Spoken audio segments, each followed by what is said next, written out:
مولانا الیاس صاحب رحمۃ اللہ علیہ بیمار تھے، لیٹے ہوئے تھے، ایک شخص مسجد میں آیا اور مٹکے میں سے پانی لے کر کھڑے کھڑے پینے لگا۔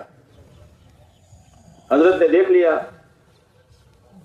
ارے بھائی ہے کوئی، بہت نحیف آواز تھی، کمزور، ہے کوئی آیا ہی نہیں، کوئی تھا نہیں۔ بعد میں ایک شخص آئے، حضرت اب آ رہے ہو؟ ایک آدمی میری مسجد میں آیا، اگرچہ ضرورت پوری کرنے آیا، لیکن دین کی بات سنے بغیر چلا گیا، ہم اللہ کو کیا جواب دیں گے؟ یا ہزاروں کا مجمع آئے گا اور بازار کی نظر ہو گیا اس کا وقت، تو ہم اللہ کو کیا جواب دیں گے کہ میں نے آپ کو پہلے بھیجا تھا اور تمہیں نوازنے کے لیے بھیجا تھا، آنے والے میرے بندوں کا صحیح وقت گزرے اس کے لیے میں نے تم کو منتخب کیا تھا، ہم اللہ کو کیا جواب دیں گے؟ بہت بڑی ذمہ داری ہے۔ اس ذمہ داری کا احساس جتنی جماعتیں مشورے سے بنائی گئی ہیں اور ان جماعتوں میں جن جن افراد کو رکھا گیا ہے، اس کا احساس ہر جماعت کے ہر ساتھی کو ہونا چاہیے۔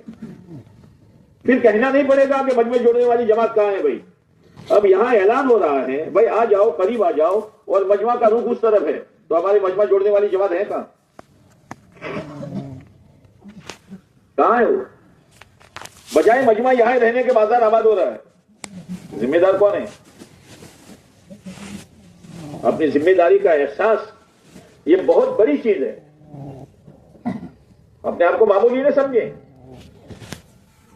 جس جماعت میں جتنے ساتھی ہیں، یہ نہیں کہ ایک کو ذمہ دار بنا دیا تو باقی سب نہیں، وہ تو ہر جماعت کا ایک امیر بنانا سنت ہے، اس لیے ہر جماعت کا ایک امیر بنایا جاتا ہے۔ کتابوں میں آتا ہے جس جماعت کا امیر نہیں اس جماعت کا امیر شیطان ہوتا ہے۔ اس لیے بہت بڑی خوش نصیبی ہے ہماری کہ اللہ نے ہم کو ایک ایسا موقع دیا ہے کہ 2-2.5 دن میں ہم اپنی آخرت کی بہت بڑی تیاری کر سکتے ہیں۔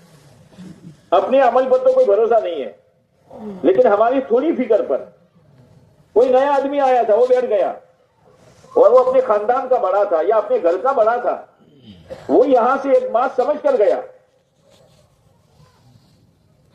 یہ حضرت طفیل دوست قبیلے کے تھے، آئے مکہ میں، تو مکہ والوں نے ان کے اتنے کان بھرے آپ علیہ الصلوۃ والسلام کے بارے میں کہ ان کی بات مت سننا، ان کی بات میں جادو کا اثر ہے، آدمی فوراً پلٹ جاتا ہے۔ تو انہوں نے اتنا اثر لیا کہ کانوں میں روئی بھر دی اور کانوں میں روئی بھر کر مکہ کے گلیوں میں گھومنے لگے۔ حرم شریف میں گئے تو آپ علیہ الصلوۃ والسلام قرآن پڑھ رہے تھے نماز میں، اس لیے کہ اس کام کے بارے میں بہت سے لوگوں کا غلط ذہن بھرا جاتا ہے۔ بعض دفعہ ایسے لوگ یہاں آ جاتے ہیں، کتنا اچھا موقع ہے، ان کو سنبھال لیا، بات صحیح سمجھ میں آ گئی اور وہ اپنے گھرانے کا، اپنے قبیلے کا، پتہ نہیں کس کس کا اور اپنے سرکل کے ساتھیوں کا ہدایت کا ذریعہ بن گیا، ہمیں پتہ بھی نہیں ہے۔ اس لیے دعوت کا کام سورج کی طرح ہے، یہ سورج کو معلوم نہیں ہے کہ میری گرمی سے اور میرے اجالے سے کون فائدہ اٹھا رہا ہے، معلوم ہے؟ اس لیے حضرت مولانا یوسف صاحب فرمایا کرتے تھے سورج کی ترتیب پر کام کرو۔ کیا مطلب؟ چوتھے آسمان پر جا کر کام کرو، سورج چوتھے آسمان پر ہے، معلوم ہے کہ نہیں؟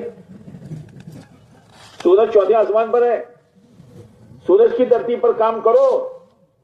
کیا کہ ڈوبتا ہے تو بھی اپنے نور کے ساتھ اور اگتا ہے تو بھی، بولو نہیں یار۔ اسی لیے فجر کی اذان اور عشاء کی اذان، فجر کی اذان، عشاء کی اذان، دین شروع ہوگا خبردار فرشتوں فجر سے اور دین ختم ہوگا عشاء پر۔ وہ ایمان والو اٹھو تو بھی اللہ کی بڑائی کے ساتھ، اللہ کی توحید کے ساتھ، رسالت کے یقین کے ساتھ، اعمال کے کامیابی کے ساتھ، اور سو تو بھی۔ اور پھر اذان کیا ہے؟ اذان کے بعد کون سی دعا پڑھتے ہیں؟ الحمدللہ الذی اطمنا. ہمارے ایک گاڑی والے تھے, اس وقت ایک DI گاڑی چلتی تھی, تو میں اکثر وہ گاڑی لے کے جاتا تھا. تو ایک بار تو میں نے کہا بھائی آپ کو سواری کی دعا آتی ہے؟ ہاں مول صاحب. میں نے کہا پڑھو, سبحان الذی سخر لنا واطمنا وسقانا. وہ بیچارہ پڑھتا ہے. تو اذان کے بعد کی دعا کیا ہے؟ اللہم رب ہذہ الدعوۃ التامہ. حالانکہ اذان میں مقصود نماز کی طرف بلانا ہے, ایک رکن کی دعوت ہے, ایک رکن کی, لیکن اذان کو دعوت تامہ کہا گیا ہے, پوری دعوت ہے یہ. تو فجر کی اذان میں دعوت تامہ اور عشاء کی اذان میں, ہاں یہ امت دعوت کی فکروں کے ساتھ بیدار ہوگی, وہ دعوت کی فکروں کے ساتھ سوئے گی.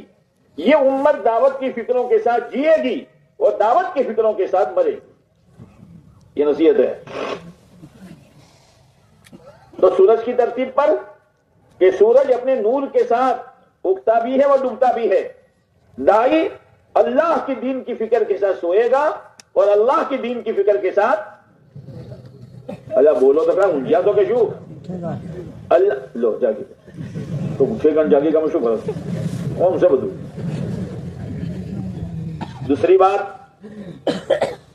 بات یہ جو ہے نا, سورج اپنا نہج نہیں بدلتا. جو جگہ اگنے کی اور جہاں جا کے ڈوبنے کا, 1 انچ آگے پیچھے نہیں, دائیں بائیں نہیں. سمجھ میں آئی؟ یہ جماعتیں جو ہماری بنی ہیں, 1 انچ آگے نہیں, 1 انچ پیچھے نہیں. جس کو جو کام سونپا ہے, جس کو جو ایریا دیا ہے, بس یہ اس کے اگنے کی اور ڈوبنے کی جگہ ہے. تو کام ہو جائے گا, کام ہو جائے گا. دیا ہے یہ ایریا اور حضرت سوئے ہیں وہاں. چل کہ بولو اجتماع سے مل چل, کام چلے گا. ہاں چاہے طبیعت ہماری جمے نہ جمے, لیکن ہمیں جو گالا دیا گیا ہے اور جو محنت کا میدان دیا گیا ہے اور جو کمائی کی جگہ ہے, کمائی کی کر لو, کمائی کر لو. پتہ نہیں ہمارے ہاتھوں کس کس کو اللہ ہدایت دے گا. تو سورج کی ترتیب پر کہ اگنے کی جگہ, ڈوبنے کی جگہ اور اس کا جو لائن بتائی ہے اس سے آگے پیچھے نہیں ہوتا. ہمیں بھی جو کام بتایا گیا ہے نیت کرو, اس سے آگے پیچھے نہیں ہوں گے. فکر کرتے کرتے جاگیں گے تو بھی, اور فکر کرتے کرتے سوئیں گے تو بھی. دوسری بات کہ یہ سورج جو ہے وہ کبھی چھٹی نہیں مناتا. لوگ تو چھٹی مناتے, ہولیڈے. کیا ہولیڈے؟ سورج چھٹی منائے گا تو پوری دنیا میں اندھیرا چھا جائے گا.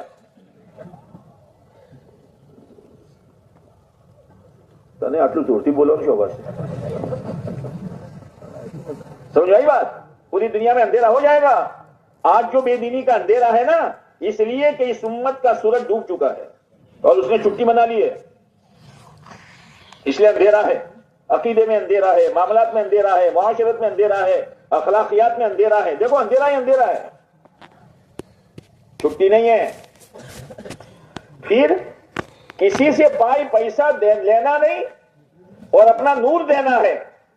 اس لیے ہماری محنت کیا ہے, کیا محنت ہے؟ بے طلبوں میں بے غرض ہو کر جانا, بے طلبوں میں بے غرض ہو کر جانا. اسی لیے ہر نبی کی آواز یہ تھی, وما اسألکم علیہ من اجر ان اجری الا علی رب العالمین. ہم کسی سے کچھ نہیں چاہتے ہیں, ہمارا بدلہ تو کون دے گا؟ یہ جو آپ صبح سویرے رات کو آئے ہیں اور ٹھنڈی آج تھوڑی زیادہ چمکا رہا تھا, آپ نے برداشت کر لیا, اور جو 2 دن تھکیں گے آپ, ہم کسی سے چائے پیئیں گے, ہم کسی سے ناشتہ مانگیں گے, ہمارا بدلہ کون دے گا؟ اللہ دے گا. یہ سورج کی ترتیب ہے. چھٹی نہیں, نہج بدلے گا نہیں, جگہ بدلے گا نہیں, دے گا کسی سے لے گا نہیں. یہ ہے, اس ترتیب سے کام کرنا ہے.